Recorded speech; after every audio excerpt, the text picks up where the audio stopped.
you're caught up in the moment of something, like, sometimes it just doesn't really hit you its significance until you're past that, you know? It was like, on one hand, everything happened and played out like we thought it would, but yet we were still surprised by it and unprepared for it. You know, my mindset leading up to Thanksgiving was like, I want to get as many stories out about this as I can, and like even called all the hospitals and were like, look, y'all, this is our last chance to drive home this point. Let's get as many hard-hitting stories, let's get as much information, like anything to just drive this message home, because this is probably our last chance. But then when you finally got a moment to like stop and think about it, I think it was just like, you know, frustrating because you did feel like no one was listening. Like everyone was kind of over COVID at that time. And it was like, you know, in the early days, I couldn't, you know, if we didn't write a story about every new case, about every single new death, like we would write a story about every death in the beginning, like the age range, the race, like the sex, like whether or not they had underlying conditions, like we would write a story for every death. And then at that point it was like, today we have 5 new ones. At that point too, like the worst part was just not knowing when it was going to stop, right? Because it was like the numbers are just going up, up, up, up, and you're like, we're really stressed right now. We're like nearing the breaking point. Once the numbers started going down a little bit, like you could hear people like Coppinger and hospital people being like, yeah, that was really bad.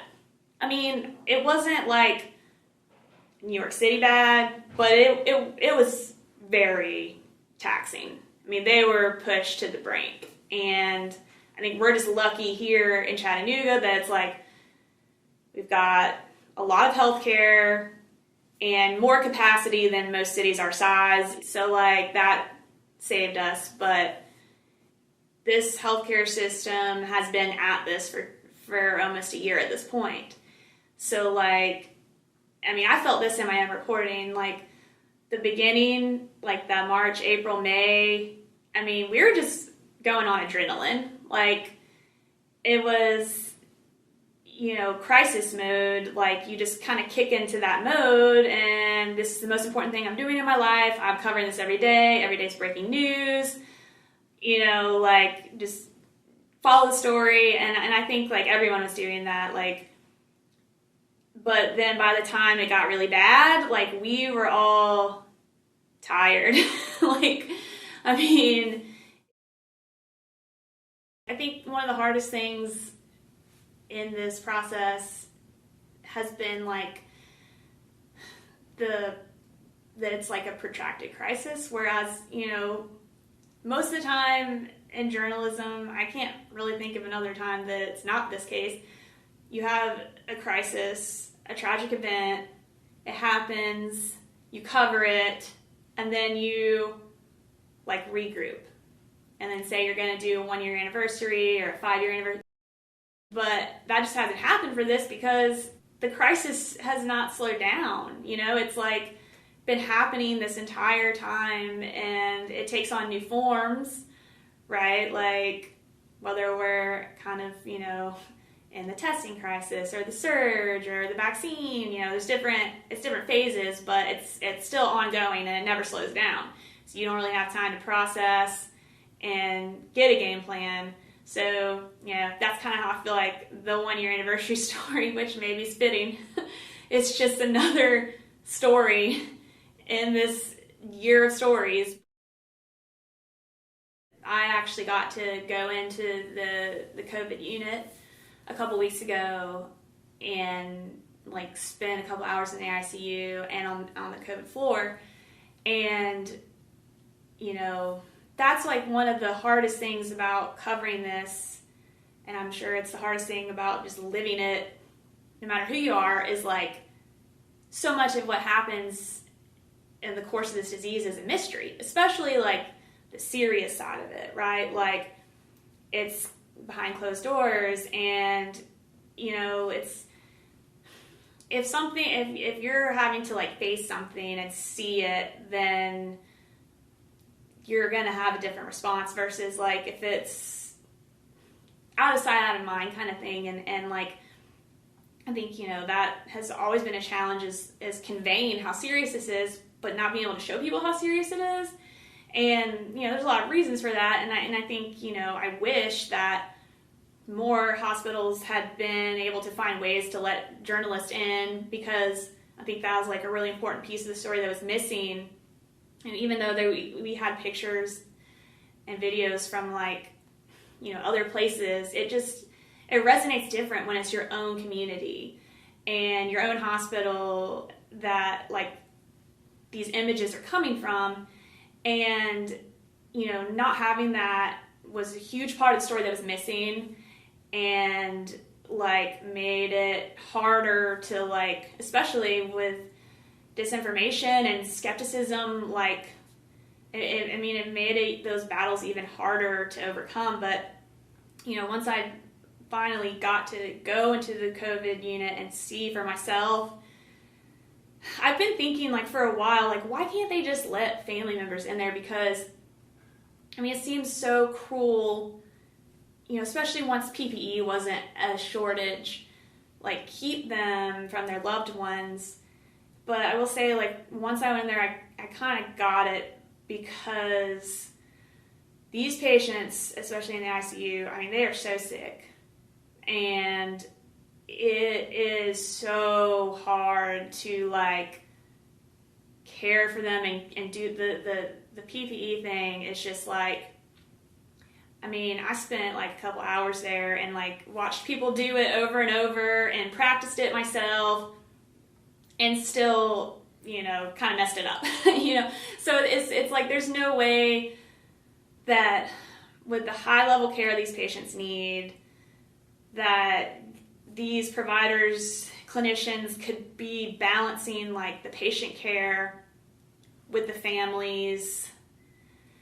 It's like just seeing how sick these patients are. It's just, I think like if that was my loved one in there, like I wouldn't be able to make a rational decision. Like I wouldn't be making decisions about like my PPE and safety. Like I would just, be overcome with emotion. And so like I do get it. It's so terrible. And I think like hopefully we can get beyond that when more people get vaccinated. And I don't know, but it was just, you can't imagine how sick these patients are.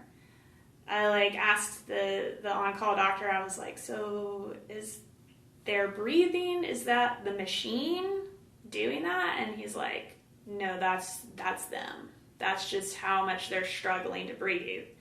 And that particular patient was like having a better day than they had been, So it was just like, and they're, anyways, like I know that was a tangent, but it's just, it's like unfortunate that people haven't gotten to see that, I think, because maybe they would take it more serious. That's like a common theme I hear when I interview people after they've lost loved ones, is just, I wish someone had told me, like, I wish I knew. And then a common theme I hear from the patients is like, you just have no idea how lonely it is in here. Like, just being no human interaction and just like locked in a room, like scared. I don't know. It's just, hopefully people do take it more serious now. I think like everyone was afraid that we like collective United States or Hamilton County, whatever you want to call it, like would have to learn the hard way. And I think we kind of did, and we're still learning. But if the worst is behind us, like what are, the businesses going to do? Like what is our economy going to do? Like what are our schools going to do? What is the new normal? I think that there's also going to be some of these challenges, like these things that were a big issue before, and they are still issues, but maybe got put on the back burner, kind of rearing their ugly head, like the opioid crisis and mental health and health disparities. And then I think, like, what does preparedness look like for future events, like future pandemics or outbreaks? Because,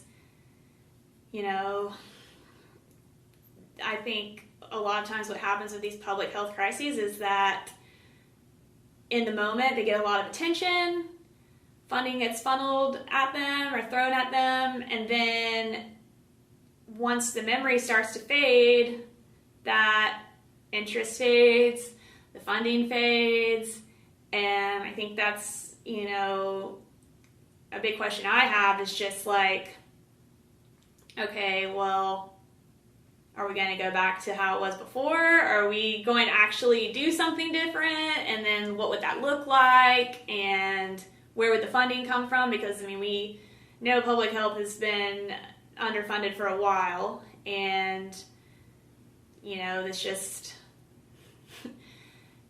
politically, it doesn't, it's not always popular to put money into something that's not like an immediate need. Maybe like easier to kick the can down the road for the next person and hope it just doesn't happen to you, right? That like the next crisis happens. So